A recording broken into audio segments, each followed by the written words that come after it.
ચાલો હવે આપણે પદ સાંભળીએ. શ્રેયાની મમ્મી સાથે એ શું ખાવાનું પીરસે છે. હમ.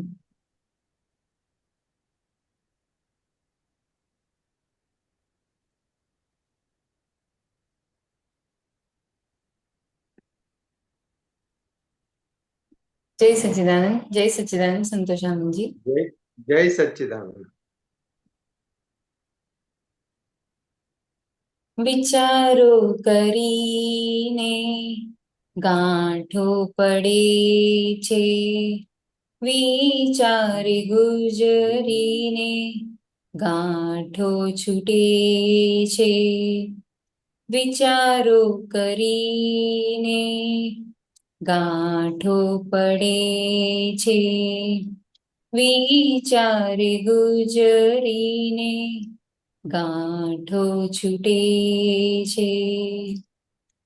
ખેતરની વાડમાં થોરિયા કંઈક ઉગે, વર્ષાને ઝાપટે ગાંઠ ગણી ફૂટે.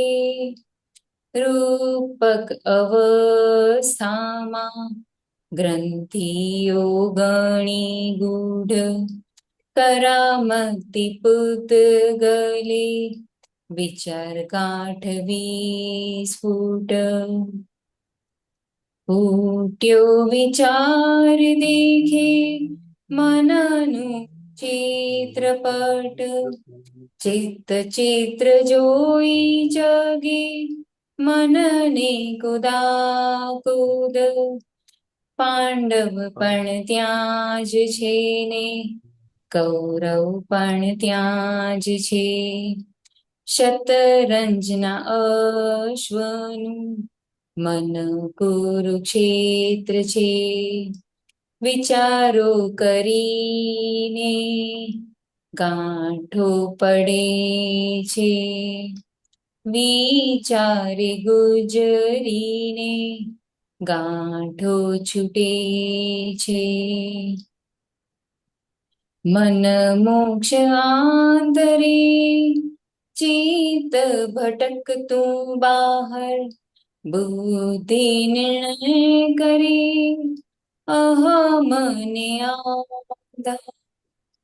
સૂક્ષ્મ મનનો વંડોળ આત્માનું વાંચન, ચિત્રનું પ્રતિબિંબ પરમાણુ નમો ઉદાહરણ.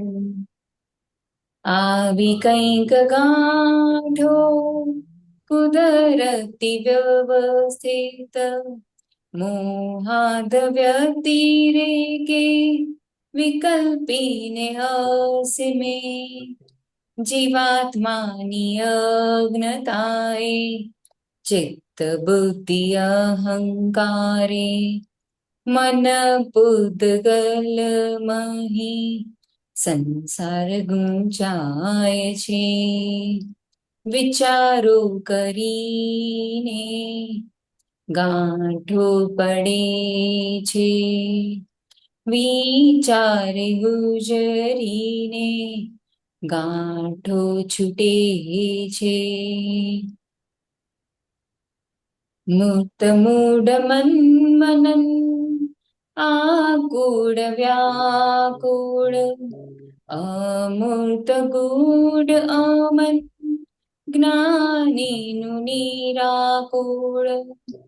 છેદવી છે મુશ્કેલ ગાંઠો વિચારની, ભરતીને વમળમાં ઓડિયું તરાવવી. પ્રત્યેક અવસ્થા કુદરતી ગ્રંથ તંત્ર, અનાસક્ત આત્મજ્ઞાની ગાંઠના છેદે છે દ્વંદ્વ. મન વચન કાયા સર્વસ્વર્પણ, શુદ્ધ આત્મનિષ્ઠનું નિરંજન અંજન. વિચારો કરીને ગાંઠો પડે છે, વિચાર ગુજરીને ગાંઠો છૂટે છે. ઉદ્ગલમાં દ્વેષ નહીં, અવસ્થામાં રાગ નહીં, પમાડે જ શુદ્ધ હિત, ક્ષેત્ર પરમ મિત્ર. સ્થૂળ મનન બદલવું મહાવીરને મુશ્કેલ, ભાવ મનન બદલવું દાદા કૃપાએ સહેલ. અમારી ક્ષણે ક્ષણ યજ્ઞની આહુતિ, મન વશ ભૂતની અતિ ઇન્દ્રિય અનુભૂતિ. દાદાનું જ્ઞાન દાન, ગાંડીવનું રામ બાણ, છેદે અભય ગ્રંથ, શુદ્ધાત્માની ગ્રંથ, શુદ્ધાત્માની ગ્રંથ, શુદ્ધાત્માની ગ્રંથ. જય સચ્ચિદાનંદ. જય બહુ સચ્ચિદાનંદ. સરસ પદ કાઢ્યું તમે વિચારોનું. કેમ આજે આવું મળ્યું? આજે એટલે પહેલા તો હું સંતોષ આનંદજી અને તમારું રજની દાદા ખૂબ ખૂબ આભાર માનું છું કે તમે થોડુંક મને સમજાવ્યું, થોડો ધક્કો માર્યો એટલે દાદાએ 11 કરી આવી. અને એટલે એમાં જે સેકન્ડ હાફ જે હતું તો ત્યારે આપણે સેકન્ડ હાફમાં મિડનાઇટ આઈ કેન સે, એટલે મિડનાઇટ મને એટલે બહુ વિચારો આવતા હતા. તો જે વિચારોને જોવાની જે ક્રિયા હતી અને વિચારો જે જોવાના હતા કે આ કોને વિચાર આવે છે, સો એ કનેક્ટેડમાં આજે આ પદ કાઢ્યું.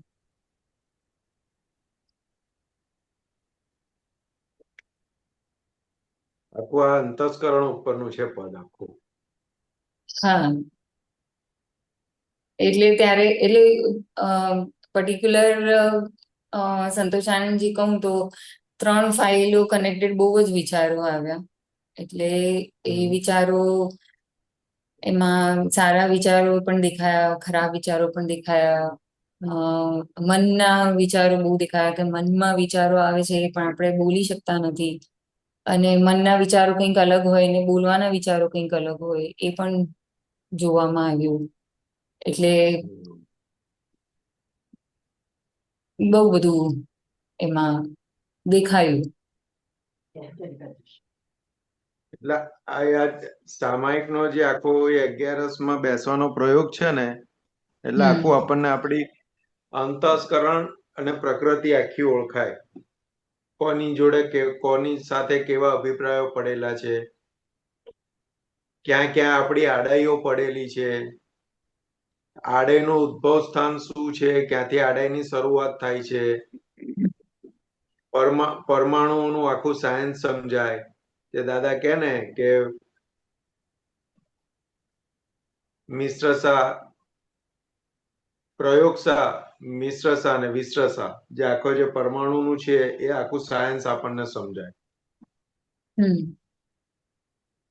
કે આખું જે મન અંતસ્કરણની અંદર કોણ આવે ત્યારે કેવું અંદર ઊભું થાય છે એ સૂક્ષ્મ આખું આપણને દેખાય, સૂક્ષ્મમાં બધું દેખાય. એટલે આખો આપણને ફાઇલ નંબર 1 ને જોવાનો આખો પ્રયોગ આપણો ખુલ્લો થાય.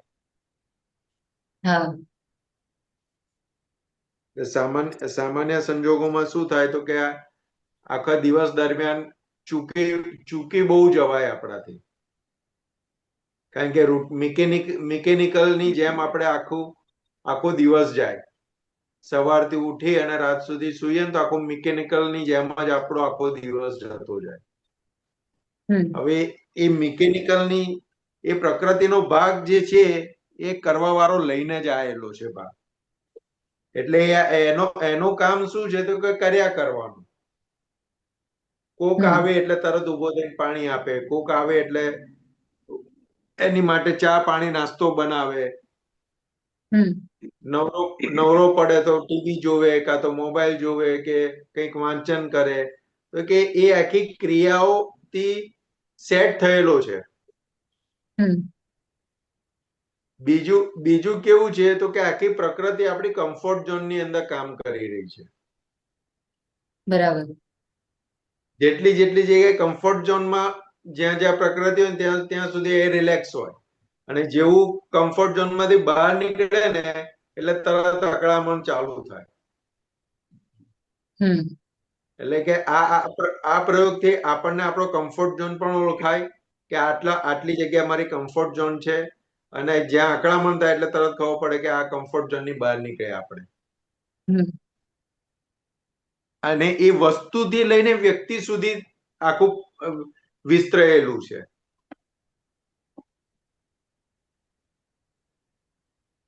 અને ક્ષેત્રથી લઈ અને સમયમાં પણ વિસ્તરેલું છે.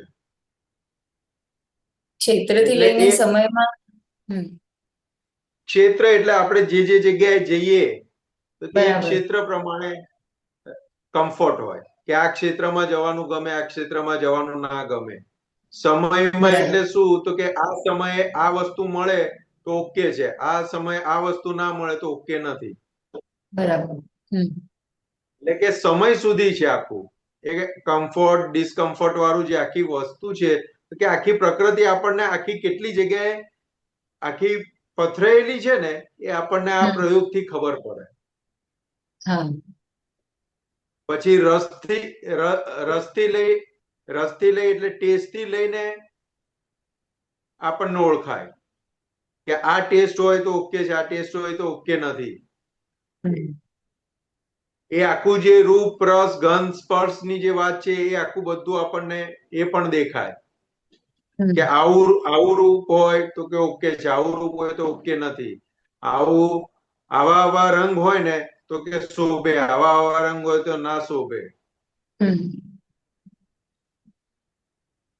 તો કે એ આખું જે પ્રકૃતિના જે ભાગો જે છે ને એ બધા એના જે પડરો જે બધા છે ને એ આપણને ખ્યાલમાં આવે કે કઈ કઈ જગ્યાએ આપણે અટકેલા છીએ અને કઈ કઈ જગ્યાએથી આપણે બહાર નીકળવાનું છે. હમ અને આ બધું બધું લાઈક ડિસલાઈક બધું ક્યાં ઉભું છે તો કે મન અગડી ઉભેલું છે. બરાબર. એટલે કે આ સૂક્ષ્મ થઈને સ્થૂળ સુધી છે આખું. હમ એટલે કે આ અત્યારે જે આપણે લઈને આવેલા છે બધું એ મિકેનિઝમ, એમાં કશું જ ચેન્જ આવવાનું નથી, પણ સમજણે કરીને હમ આપણને જે સફોકેશન થતું હતું ને એ બંધ થઈ જાય. કારણ કે લાઈક ડિસલાઈક, કમ્ફર્ટ ઝોન કે અનકમ્ફર્ટ થવું એ બધું સમજના આધારે છે. હમ એ અંદરથી જેટલી સમજ આપણી પાકી થતી ગઈ ને આત્મા હમ સંબંધી, એમ આ હમ દરેક અવસ્થા જે પણ છે આવે છે ને જાય છે તો કે ક્યાંય આપણે જલાઈશું નહીં.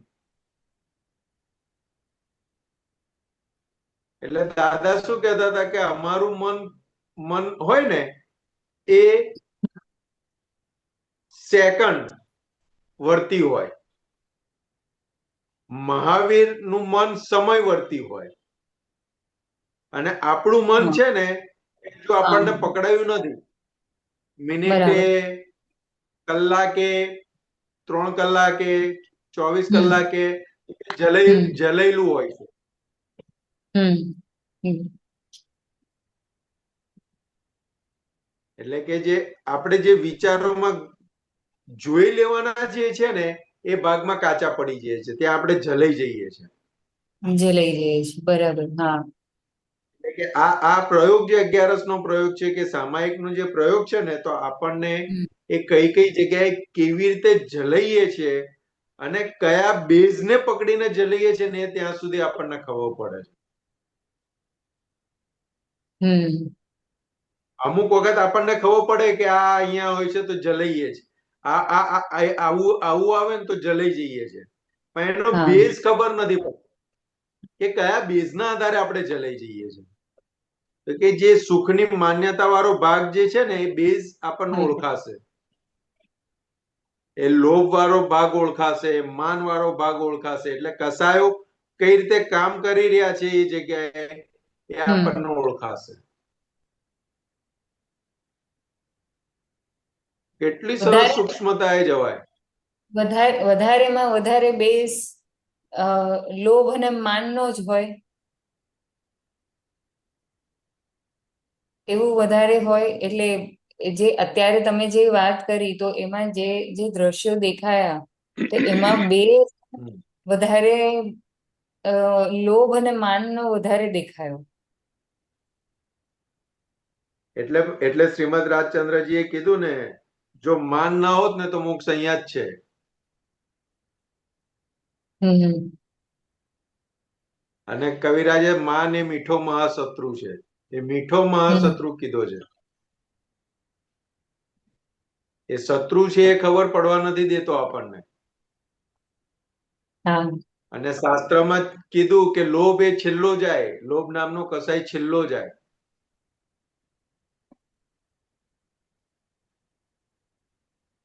કારણ કે આ આખી આખી જે સિક્વન્સ જે છે એ હવે આપણે શુદ્ધાત્મા થયા પછી આપણને દેખાય છે, ઓળખાય છે, સમજાય છે.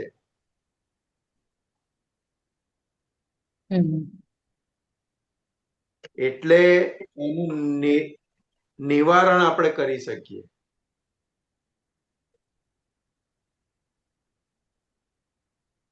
એટલે દાદા કે ને મારણ વારણ ને નિવારણ, જેમે સાંજે ઘણી વાર આ શબ્દો વાપરે છે. હા તો કે એ આપણને એ સમજાય, એ દેખાય, એ હમ સમજાય તો એનું આગળ એ થાય.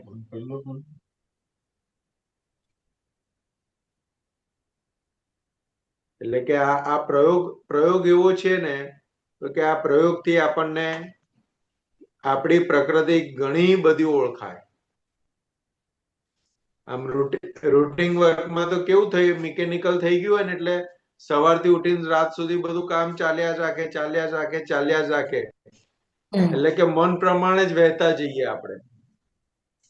એ અંતસ્કરણની અંદર મન, બુદ્ધિ, ચિત્ત, અહંકાર જે પ્રમાણે ચાલતું હોય એ પ્રમાણે વહેતા જઈએ. પણ હવે આપણને આ પ્રયોગ મળ્યો તો કે આપણે એનાથી છૂટા છીએ. એટલે જેવું મન અંતસ્કરણની અંદર કઈ પણ ઊભું થાય ને એટલે તરત આપણને એ દેખાય કે ઓ આ આયા ને એટલે ચેત આમ દોડ્યું, આયા ને એટલે મનની અંદર આવા સ્પંદનો, મનની અંદર આવું ફૂટ્યું. અને બુદ્ધિએ આ રીતને એની જોડે વ્યવહાર કરવાનું એ બતાવ્યું. બરાબર.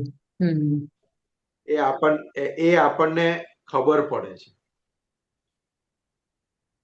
એટલે કે ત્યાં આગળ આ જે અંતસ્કરણના લેવલે જે ઊભું થયું તો કે એની જોડે દાદાના જ્ઞાન થકી આપણે એની જોડે વાતચીત કરી અને એને દાદાના સમજ પ્રમાણે, એમ દાદા થકી પ્રાપ્ત થયેલી આજ્ઞા પ્રમાણે આખો વ્યવહાર ઉકેલાય.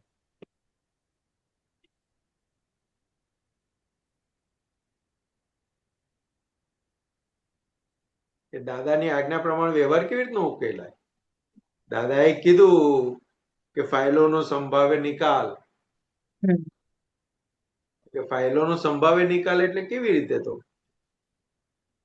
કે આપણને આખું ફાઇલ નંબર 1 દેખાય, ફાઇલ નંબર 1 નો બીજી ફાઇલ જોડેનો હિસાબ દેખાય, ફાઇલ નંબર 1 બીજી ફાઇલ જોડેનો હિસાબ ચૂકતે કરી રહી છે, એની અંદર ફાઇલ નંબર 1 ને ક્યાં ક્યાં અસમાધાન રહ્યું એ ત્યાં સુધી આપણને દેખાય બધું. અને છેલ્લે છેલ્લે શું? તો કે સામે ફાઇલ નંબર 1 જ છે, કારણ કે ફાઇલ નંબર 1 ના કર્મનો હિસાબ આપવા નિમિત્ત ચૂકવવા માટે નિમિત્ત થઈને આવ્યું છે. બરાબર. એટલે બધી જગ્યાએ પોતાને જોશે, પછી ક્લેમ રહેશે જ ક્યાંથી?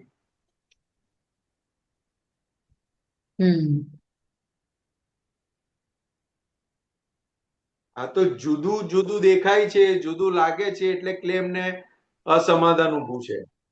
જ્યાં પોતાનો હિસાબ છે એ સમજાશે અને એ ચૂકતે કરવાનો છે, સંભાવે નિકાલ કરવાનો છે, એટલું અંદર જેમ જેમ પાકું થતું જશે એમ એમ અસમાધાન પામેલું અંદર અંતસ્કરણનો ભાગ જે છે એ સમાધાન પામતો જશે. અને એ અસમાધાન પામેલો ભાગ સમાધાનને પામતો જશે એટલું એટલું શુદ્ધાત્માનો પ્રકાશ, શુદ્ધાત્માનો અનુભવ આપણને સારી રીતે અનુભવમાં આવતો જશે. એનો આનંદ આપણને વર્તાશે.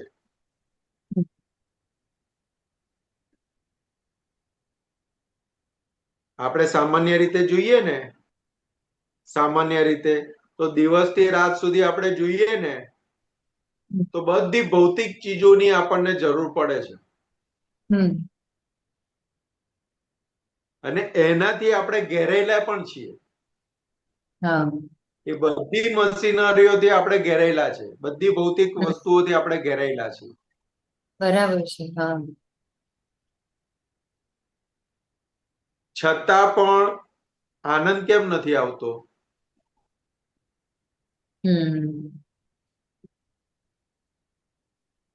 કારણ કે જેટલી જેટલી વસ્તુઓ આપણે વસાઈ છે એ બધી આપણા કમ્ફર્ટ માટે વસાયેલી છે. એમાંથી સુખ મળશે એ આશયથી વસાયેલી છે. પણ આપણી જે સુખની રિયાલિટી છે ને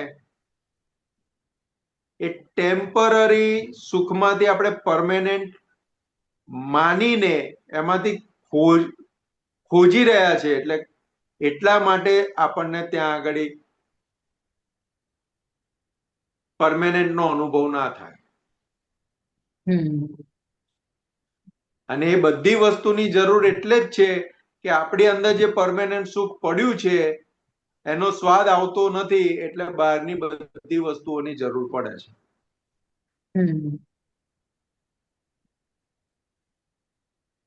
એક સામાન્ય એક્ઝામ્પલ લઈએ ને,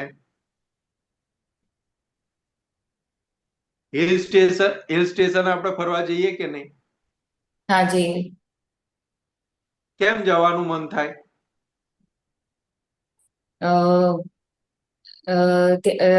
એટલે ત્યાંનું વાતાવરણ, હવે હિલ, પહાડો, નેચરાલિટી, એની સિનરી.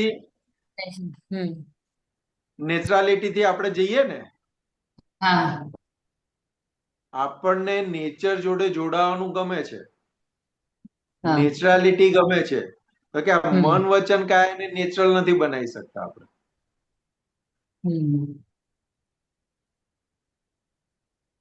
એ નેચરલ એટલે કેવું? તો કે વ્યવસ્થિત ના અધીન ચાલ્યા રાખતું હોય ને મન વચન કાયા, તો બધાને આપણી જોડે રહેવું ગમે અને કોઈ પણ વસ્તુ હોય કે ના હોય એની આપણને કોઈ કમ્પ્લેન હોય નહીં.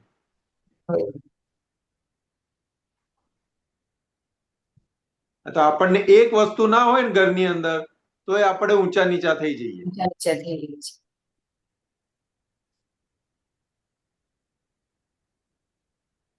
આપણી સુગંધી એટલી ફેલાવી જોઈએ કે આપણી જોડે લોકોને આવીને બેસવાનું ગમે.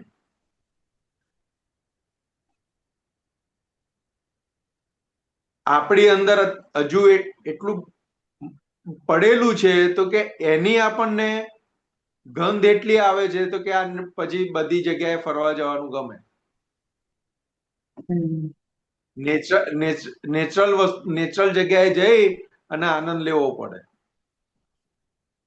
એટલે કે બધી જગ્યાએ આપણે જ્યાં વિનાશી છે એ સમજીએ છે, તો સમજીએ ના કહેવાય, પણ કે જાણીએ છીએ કે આ બધું વિનાશી છે એવું કઈક અંશે આપણે જાણીએ છીએ, હમ છતાં ત્યાં જઈએ છીએ, કારણ કે પરમેનન્ટ નો હજુ સ્વાદ આવતો નથી. હમ તો કે આ 11 નો પ્રયોગ છે, સામાયિક નો પ્રયોગ છે, તો કે આપણી અંદર જે પરમેનન્ટ સુખ પડ્યું છે ને એનો સ્વાદ આપણને ખુલ્લો કરી આપે છે. એટલે હમ પેલું કે ને કે શોકેસમાં તો કેટલું મૂકેલું હોય,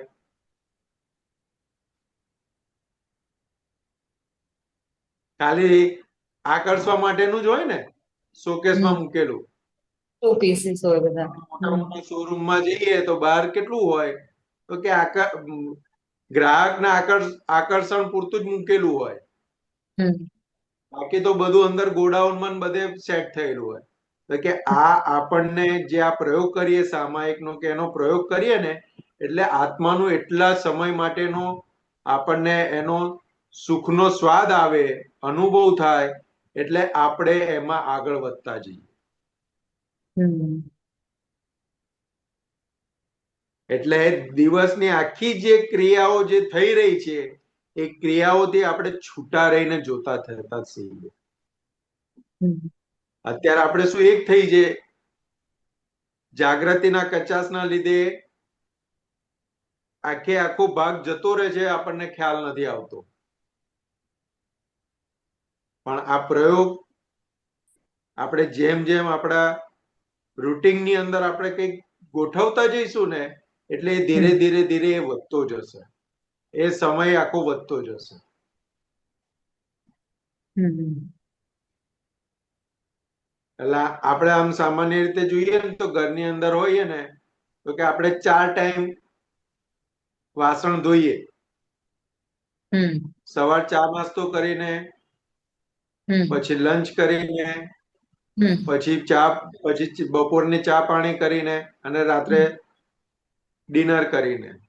હમ તો કે આપણે આપણી લાઈફની અંદર, આપણી રૂટિનની અંદર એવા પાઠ પાડી દેવાના હમ કે આટલો આટલો ટાઈમ થાય એટલે 5-10 મિનિટ 15 મિનિટ આપણે આપણી માટે કાઢી લઈએ. હમ એટલે કે એ આપણે મન વચન કાયા રૂપી વાસણ અજવાળાતું જશે એમ કરીને. એટલે કે આપણે જાગૃતિનો ભાગ જે છે એનું હેન્ડલ જેમ જેમ વાગતું જશે એમ એમ આપણું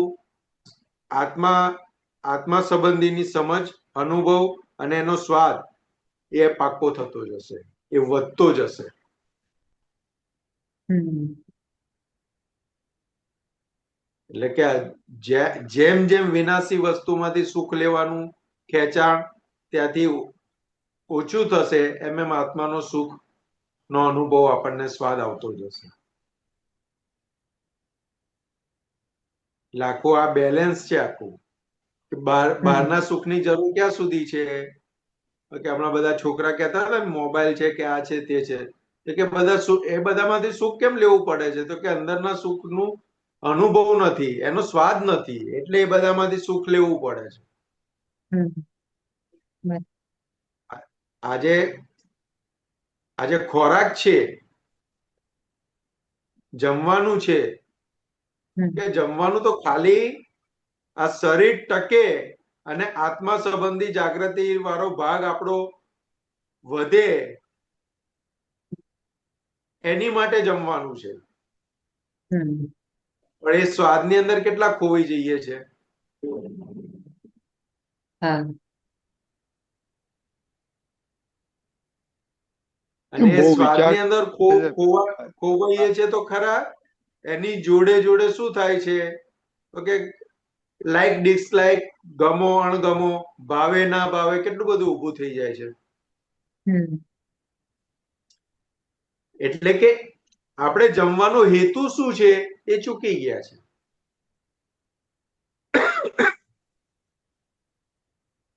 જમવાનો હેતુ એટલું જ છે કે આપણું શરીર ટકે અને આત્માની ભજના કરી શકીએ.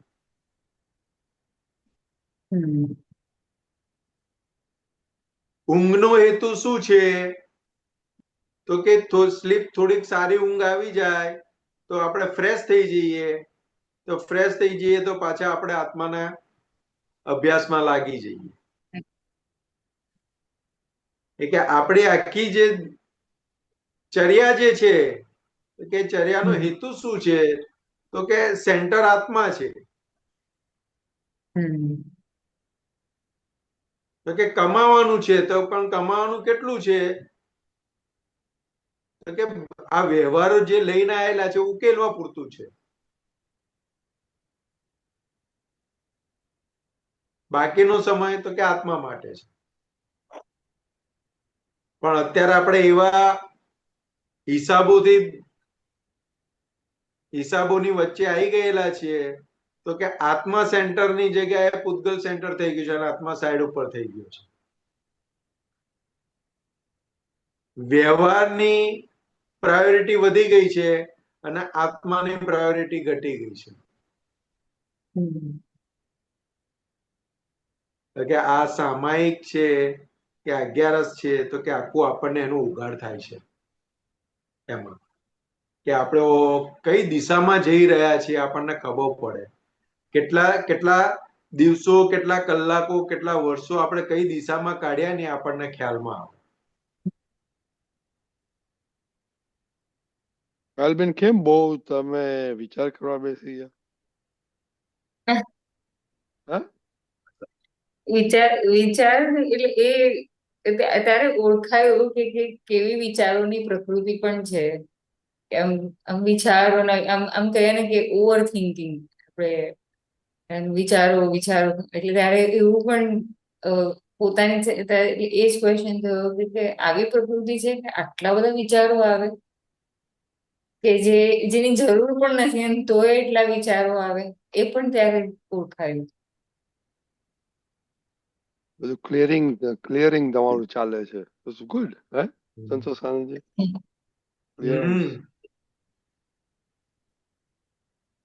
ના પણ જઈએ બહુ સરસ થયું. યા, વેરી ગુડ, બહુ સરસ. તમે કઈ ફરક લાગે છે તમને કે હજી? ના, લાગે છે, બહુ ફરક લાગે છે. એટલે મને એવું અનુભવાય છે કે અત્યાર સુધી સત્સંગ સમજતા હતા, એટલે સમજતા એમ ને, પણ સત્સંગમાં જતા હતા ને સમજવાનું ટ્રાય કરતા હતા, સમજાતું પણ હતું, અમુક પ્રયોગ પણ કરીએ, બધું કરીએ, પણ 11 કર્યા પછી વધારે અનુભવાયું છે. આપે દીપકાનજી, કોણ દીપકાનજી કોણ? આ છે ને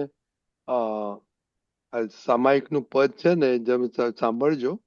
આ બધા આપણે બધું એક્સપ્લેન આપે એના વિશે જ છે કે સત્સંગમાં આપણે જોઈએ છે પણ કેમ આપણને વર્તનમાં નથી આવડતું. એટલે એ વાત અઠવાડિયું વેરી ઇમ્પોર્ટન્ટ છે. જય સચ્ચિદાનંદ. જય સચ્ચિદાનંદ. જય સચ્ચિદાનંદ સંતોષ. જય સચિદાનંદ.